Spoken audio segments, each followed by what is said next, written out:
Naxçıvan Muxtar Respublikasının sosial-iqtisadi inkişafına dair dövlət proqramı icrası istiqamətində Muxtar Respublikanın iri yaşayış məntəqələrindən biri olan Nehrəmi qəsəbəsində yolların əsası təmir bərpa işlərinə başlanılır və hazırda 20,7 kilometrlik məsafədə təmir bərpa işlərinə start verilir.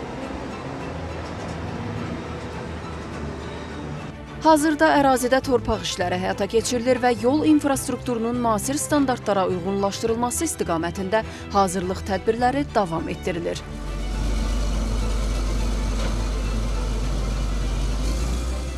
Nehrəm qəsəbəsində daxili yolların təmirini davam etdiririk. 20,7 kilometrdə yerləşən daxili yolların köhnə asfalt örtüyü və yol genişlənməsi aparılır. Yaxın zamanda yeni asfalt örtüyündən təmir edəcəyik.